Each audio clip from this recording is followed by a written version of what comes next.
Ihr plant euren Urlaub auf Teneriffa. Ich verrate euch die 7 wichtigsten Dinge, die ihr unbedingt wissen müsst, bevor ihr eure Reise startet. Von den besten Geheimtipps über Mietwagentipps bis hin zu Orten, die ihr auf keinen Fall verpassen dürft. Und natürlich zeige ich euch auch, was ihr lieber vermeiden solltet.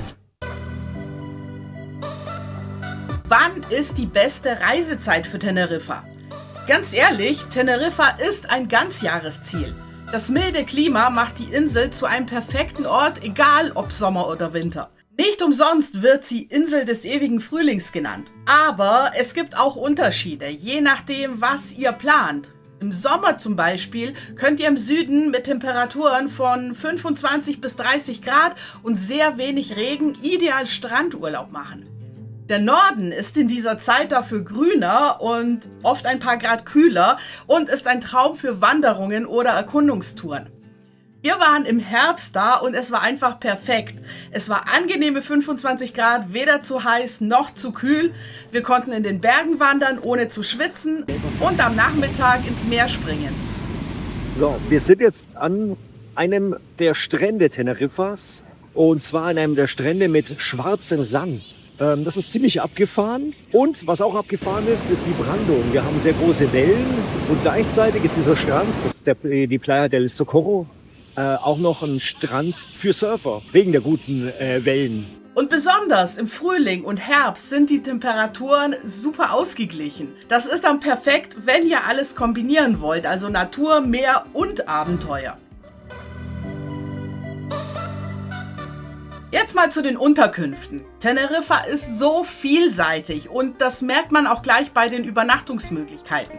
Ihr könnt zwischen luxuriösen Hotels im Süden, charmanten Ferienwohnungen und unser persönlicher Favorit, traditionellen Fincas im Norden wählen. Und warum Fincas? Naja, ganz einfach. Es ist ruhig, authentisch und ihr seid oft mitten in der Natur. Wir haben in einer Finca im Nordwesten übernachtet und es war einfach traumhaft. Es war super ruhig, ein unglaublicher Blick aufs Meer und dazu diese entspannte Atmosphäre, die ihr einfach in keinem Hotel bekommt. Mit dem Auto waren wir total flexibel und konnten von dort aus sowohl in die Berge als auch an versteckte Strände fahren. Wenn ihr lieber Strandnähe wollt, dann findet ihr im Süden einige tolle Resorts, aber klar, es ist dort auch touristischer. Habt ihr schon mal in einer Finca übernachtet oder ist euch Hotel oder Ferienwohnung doch lieber? Lasst uns eure Erfahrungen einfach in den Kommentaren wissen. Der öffentliche Nahverkehr auf Teneriffa ist wirklich gut ausgebaut und eine günstige Alternative, wenn ihr keinen Mietwagen nehmen wollt. Die Busse fahren regelmäßig zwischen den größten Städten und den touristischen Hotspots. Besonders die grünen Busse von TTSA, dem Hauptanbieter, sind zuverlässig und auch günstig. Und die Tickets kosten oft nur ein paar Euro. Aber ehrlich gesagt, wenn ihr die wirklich spektakulären Ecken der Insel sehen wollt, wie zum Beispiel das Anaga-Gebirge oder abgelegene Strände, dann kommt ihr ohne Mietwagen nur schwer hin. Ein Mietwagen ist auf Teneriffa echt Gold wert, wenn ihr also flexibel sein wollt. Die Straßen, die sind auch gut ausgebaut, aber in den Bergen auch mal kurvig und steil, also muss man da auch ein bisschen vorsichtig fahren. Was einfach super ist, tanken ist total unkompliziert und günstiger als in Deutschland. Für eine Woche Mietwagen könnt ihr somit Kosten ab ca. 150-200 Euro rechnen, je nach Anbieter und Saison. Wir buchen meistens über billigermietwagen.de und nehmen immer eine Vollkaskoversicherung ohne Selbstbeteiligung. Das hat sich bei uns einfach immer bewährt. Das ist nicht gesponsert, es ist einfach nur ein persönlicher Tipp, weil es für uns immer so gut geklappt hat. Und keine Panik bei den Formalitäten. Für EU-Bürger reicht auch der normale Führerschein. Ein internationaler ist auch nicht nötig. Achtet bei der Rückgabe auf die Tankregelung, damit ihr keine Extragebühren zahlt. Ein Mietwagen ist definitiv die beste Option, um Teneriffa in vollen Zügen zu genießen. Teneriffa ist eine Insel der Kontraste und das spürt ihr besonders an den unterschiedlichen Klimazonen. Während ihr im Süden bei 25 bis 30 Grad die Sonne genießen könnt, ist es im grünen Norden oft etwas kühler und feuchter. Und das ist perfekt für Wanderungen. Der größte Klimakontrast zeigt sich aber am Teide, dem höchsten Berg Spaniens. Oben auf 3715 Metern kann es selbst im Sommer richtig frisch werden. Wir haben dort oben schon ordentlich gefroren. Packt also unbedingt eine Jacke ein, auch wenn es unten am Strand warm ist. Im Winter liegt dort oben sogar Schnee. Von der Bergstation Teide kann man schön herüberwandern, so ein 20-Minuten-Hike, um den Pico Viejo zu sehen, den zweiten Krater, in dem man auch gucken kann. Was den Teide so besonders macht, ist die einzigartige Landschaft. Karg, vulkanisch und einfach atemberaubend. Egal, ob ihr nur mit der Seilbahn hochfahrt oder eine Wanderung plant, der Teide ist definitiv ein absolutes Must-See auf Teneriffa. Aber auch an den Küsten müsst ihr mit kleinen Überraschungen rechnen. Während der Süden trocken und sonnig ist, kann es im Norden öfter mal regnen. Und die Ost- und die Westküste bieten wieder ganz andere Eindrücke, von schwarzen Sandstränden bis hin zu dramatischen Klippen. Das Beste an Teneriffa ist, dass ihr in kurzer Zeit durch alle Klimazonen reisen könnt. Vom warmen Strand über grüne Wälder bis hin zu eisigen Höhen. Teneriffa hat definitiv für jeden etwas zu bieten, solange ihr euch gut vorbereitet. Packt also für jede Klimazone etwas Passendes ein.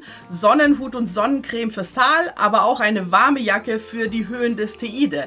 Und so seid ihr für jedes Abenteuer bestens gerüstet. Ein weiterer Tipp zu Teide: Bucht eure Tickets für die Seilbahn auch vorab online. Zum Beispiel auf der offiziellen Webseite oder über Get Your Guide. Die Plätze sind oft schnell weg und ohne Buchung könnte dann vor Ort nichts mehr gehen. Links dazu findet ihr unten in der Videobeschreibung.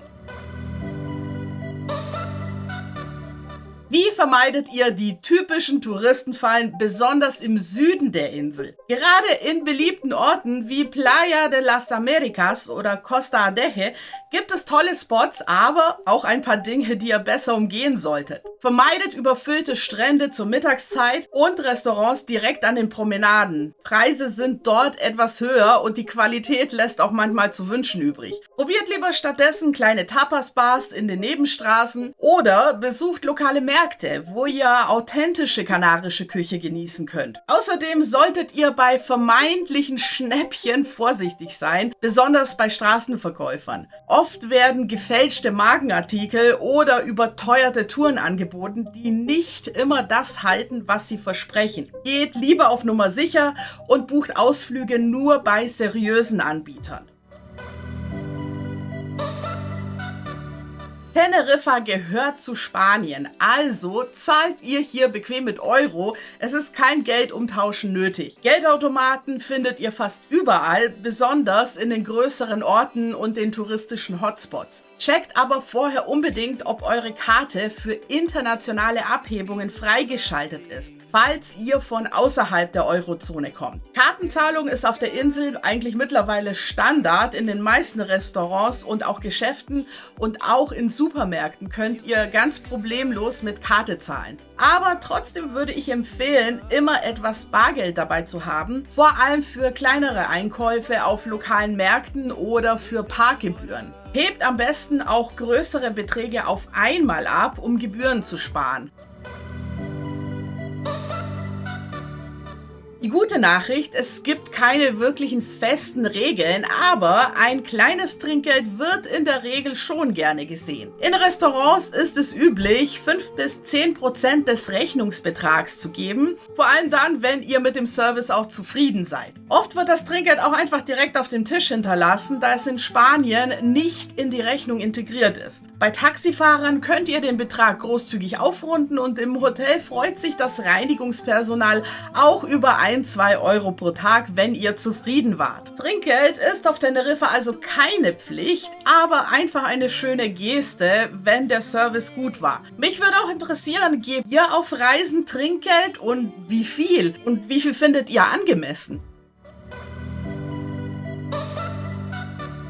Wenn ihr euch auf Teneriffa selbst verpflegen möchtet, habt ihr richtig gute Möglichkeiten. Große Supermarktketten wie Lidl oder auch Aldi findet ihr dort fast überall und sie bieten eine breite Auswahl an lokalen und auch internationalen Produkten. Aber mein Tipp ist, schaut unbedingt auch mal auf die kleineren lokalen Märkte. Dort gibt es frisches Obst, Gemüse und kanarische Spezialitäten und das Ganze in einer richtig authentischen Atmosphäre. Probiert euch einfach durch, die Qualität ist echt der Hammer. Außerdem unterstützt ihr damit auch die lokalen Bauern. Ein Abstecher zum Markt lohnt sich also nicht nur für euren Gaumen, sondern auch, um ein bisschen ins kanarische Lebensgefühl einzutauchen. Wir sind jetzt im Untergeschoss vom Markt und hier gibt es frische Meeresfrüchte und Fisch. Und wir haben uns jetzt hier mal in so einem Lokalladen mal platziert, um ein paar von deren neuen, frischen Meeresfrüchten zu probieren.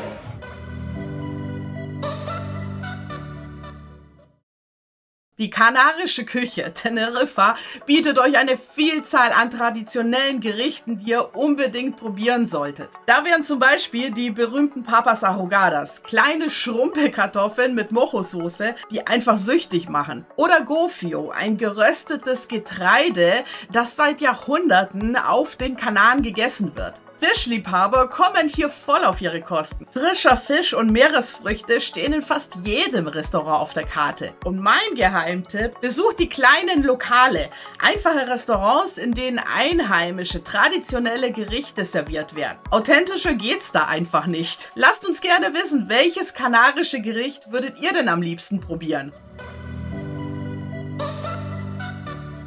Teneriffa hat so viele Highlights, dass ich die hier gar nicht alle aufzählen kann. Aber keine Sorge, in unserem Video Geheimtipps für Teneriffa, da zeigen wir euch die schönsten Orte abseits der Touristenmassen. Egal ob versteckte Strände, coole Aussichtspunkte oder echte Insider-Spots. Wir haben da alles dabei, um euren Teneriffa-Trip unvergesslich zu machen. Link findet ihr hier oben oder am Ende des Videos. Wenn euch das Video gefallen hat, dann freuen wir uns über einen Daumen nach oben und klar, ein Abo wäre echt der Hammer. So verpasst ihr keine Tipps mehr und wir wissen, dass euch unser Video gefallen hat. Habt ihr vielleicht selbst schon Teneriffa besucht? Dann schreibt uns gerne euren besten Geheimtipp in die Kommentare. Wir sind da sehr gespannt.